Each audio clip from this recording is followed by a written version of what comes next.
እግዚአብሔር በጣም ክብር አለው ክርስቲያኖች። ለዛ ነው ቤተክርስቲያንም ወንጌል ሲነበብ አስተውላችሁ ከሆነ ሌሎች ቀድመው ከሚነበቡት መልእክታት በተለየ መልኩ ክብሩ ከፍ እንዳለ እንድናውቀው የጌታችን የመድኃኒታችን የኢየሱስ ክርስቶስን ወንጌል ቆማችሁ ስሙ ትላለች። እስኪ ቆማችሁ ስሙ በሉ እንጂ ድገሙት። አሁንም ድገሙት። እናንተ ምን አድርጋችሁ ነው እየሰማችሁ ያላችሁት?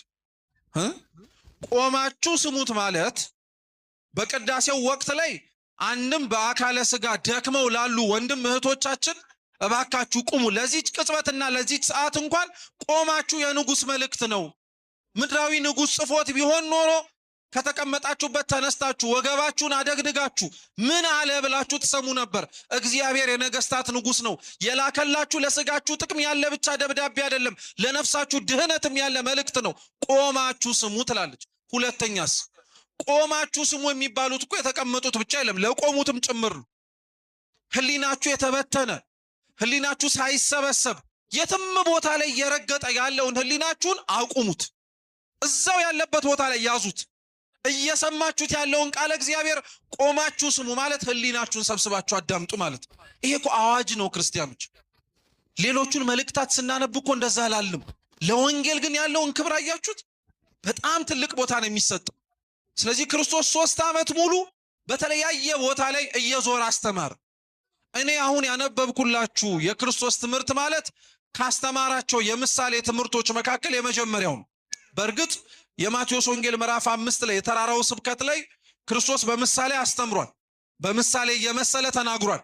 የሰማይ አዕዋፋትን ተመልከቱ፣ እንዲሁም የምድርንም አበቦች ተመልከቱ እያለ በምሳሌ አስተምሯል። ወጥ የሆነ ምሳሌ ያስተማረው ከነትርጉሙ ግን ለመጀመሪያ ጊዜ በዚህ ትምህርት ላይ ነው። ክርስቶስ ይሄን ያስተማረውን ትምህርት ከመረዳታችን በፊት የነበረበትን ሁኔታ እንመለከት። ምን ይላል ሲነበብ እንደሰማችሁት የማቴዎስ ወንጌል ምዕራፍ 13 ቁጥር 1 ላይ ኢየሱስም በቤት ውስጥ ነበረ ይላል። እስኪ ኢየሱስም በሉ። እማስበላችሁ ክርስቲያኖች ቤት ገብተን ላልናነበው ስለምንችል ይሄን ወንጌል ሲባል ብንለው አይሻልም ወይስ ገብታችሁ ታነቡታላችሁ? ካላነበብነው እንበላ፣ ከዛ በኋላ ደግሞ ቤት ገብተን እናነበዋለን። ስላላነበብነው እንድትሸማቀቁ አይደለም፣ ግን በር ከፍተን ደግሞ አብረን ማለት ከቻልን ቤት ገብታችሁ ለማንበብ አይከብድም። እስኪ ኢየሱስም በሉ ቤት ውስጥ ነበረ። አው ኢየሱስ ቤት ውስጥ ነበረ። ክርስቶስ ቤት ውስጥ ነበረ ማለት የሚያስተምርበትን አቅጣጫ፣ ቦታ፣ ስፍራ ለመናገር አይደለም። ምክንያቱም ክርስቶስ የማያስተምርበት ቦታ የለም። ተራራም ላይ ያስተምራል፣ ቤት ውስጥም ያስተምራል፣ ሰርግ ቤት ያስተምራል፣ ለቅሶ ቤት ያስተምራል፣ መንገድ ላይ ያስተምራል። የማያስተምርበት ቦታ የለም። ክርስቶስ ኢየሱስ ቤት ውስጥ ነበረ የተባለው የሚያስተምርበትን ቦታና አድራሻ ለመጥቀስ ብቻ የተነገረ አይደለም። ሙሉ ሐሳቡን ለመረዳት አብሮ ያለውን አረፍተ ነገር እንመልከተው። ኢየሱስም ቤት ውስጥ ነበረ፣ ብዙ ሰዎችም ከቤት ውጪ ሊያዩት ይፈልጉ ነበራል። ተመልከቱ እንግዲህ አንድ ቤት መሸከምና መያዝ የሚችለው አቅምና መጠን አለው። ከዛ በላይ ከሆነ ቤቱ መሸከም አይችልም፣ ቤቱ መያዝ አይችልም። ክርስቶስ የነበረባት ቤት በጣም ብዙ ሰው ነበር።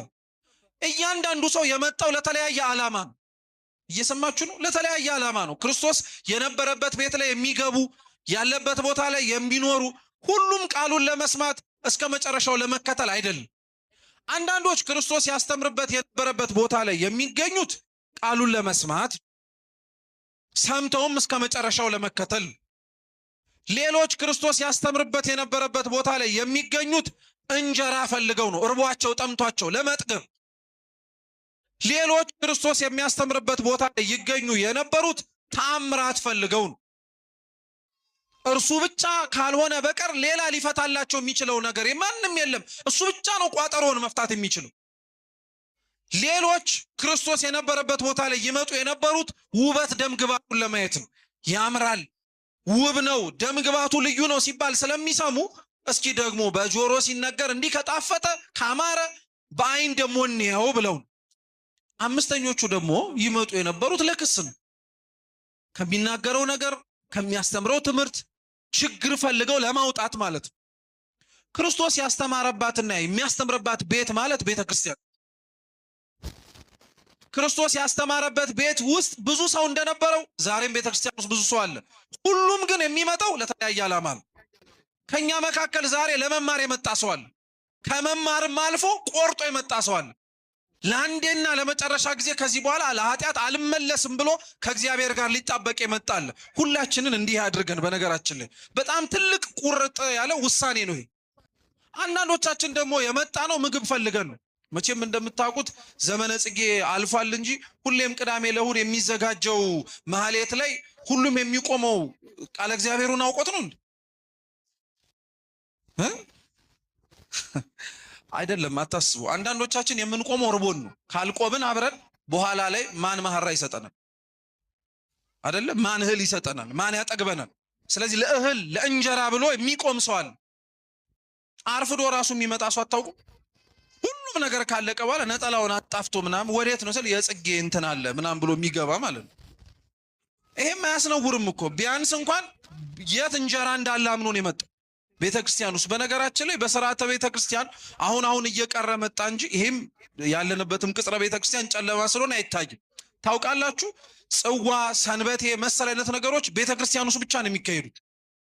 ታውቃላችሁ፣ ወደ ቤት ምናምን እኮ አይሄድም። ቤተክርስቲያን ውስጥ ነው የሚደረገው። ለምን መሰላችሁ? ዝክሩን ለማዘከር ጽዋውን ለማውጣት ሰዎች የሚያዘጋጁት ድግስ አለ አይደለም? ለምግበ ስጋ የሚሆነውን መጠጥና ምግብ ማለት ነው።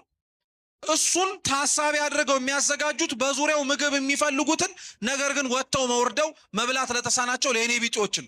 አሁን ወገኖቼ እኛ ጽዋና ዝክር የምናገናኘውና የምንዘክረው አቅም ለመለካካት ከሆነ ቆይተናል።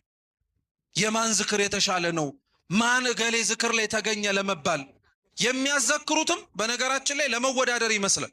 እንዴ ገሌ እኮ አንተ ያንን ሁሉ ሰው ጠርቶ በል ይሄንን ደግሞ አንተ እንዲያርግ ይባላል። ልክ አይደለም። እየሰማችሁ ነው? ይሄ መታረም ስላለበት ከበረከቱ እንድንሳተፍ የተራቡትና የተጠሙትን ሰዎች በማብላት በማጠጣት ከነሱ በረከትን ለመቀበል ሲጀመር አንዱ ሌላው ማስተካከል ያለብን ነገር ደግሞ ልንገራችሁ። ብዙ ጊዜ ላይ እቤታችሁ አንድ ምግብና መጠጥ የናፈቀው ወይም የራበው ሰው ይመጣል። ከመጣ በኋላ ምግብ ትሰጡታላችሁ። ሰሃኑን ዝም ብሎ ቢሰጣችሁ ምንድን የምትሉት?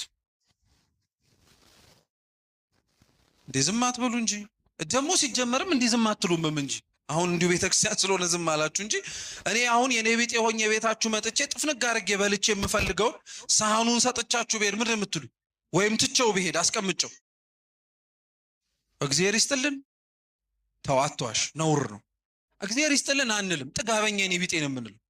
ጥጋበኛ አታየውም? ይኸው ሲለምን ለመብላት ለምኖ ነበር። አሁን ሲጠግብ ግን ምን አረገን የምንል? ይኸው ጠገባ። ሰሃኑንም ጥሎት ሳያመሰግን ሄዳል።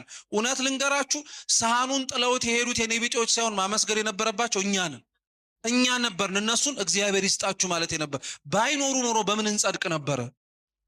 ባይኖሩ ኖሮ ክርስቶስ በእነሱ አምሳል እኮ ተገልጦ አበላችሁኝ አጠጣችሁኝ ብሎ እኮ መንግስቱን ያወርሳል። ግን አያችሁት ምን ያክል ግራ እንደተጋባን። መመስገን ያለበት እንዲያመሰግን ይጠበቃል።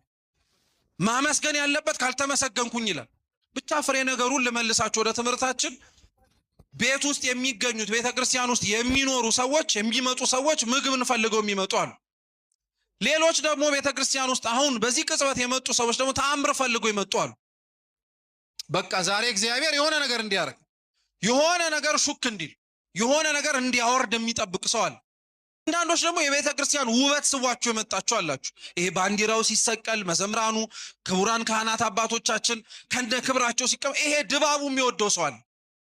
በቃ ድባቡን የሚወደው ይሄ የሆነ ክብረ በዓላት ላይ ብቻ የሚመጣ ሰው አታውቁ? የሆነ ክብረ በዓል ላይ እያሾከሾከ ይመጣል። እና እንደዚህ አይነቶቹ ሰዎች ማለት ውበት ደምግባት የማረካቸው ሰዎች ናቸው። ደግሞ ይሄ ብቻ አይደለም። አለመታደል ሆኖ ቤተ ክርስቲያን ውስጥ የሚመጣ ሰው ደግሞ ለክስም የሚመጣል። እስኪ ደግሞ ዛሬ ምንድን ነው የሚሉት እኒ ቄሶች?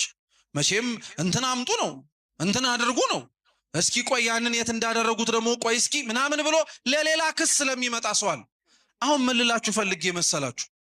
ክርስቶስ ኢየሱስ ወደ ባህር ከመውጣቱ በፊት ምን ውስጥ ነበር? እስኪ ቤት ውስጥ በሉ። ኧረ እባካችሁ እየሰማችሁኝ? ምን ውስጥ ነበሩ? ቤት ውስጥ ነበረ። ቤት ውስጥ የነበረው ሰው በሙሉ በዚህ ሁሉ ምክንያት ነው የመጣው። ለመማር የመጣውን ሰው እግዚአብሔር ቢያስቀምጠው ጥሩ ነው። ምክንያቱም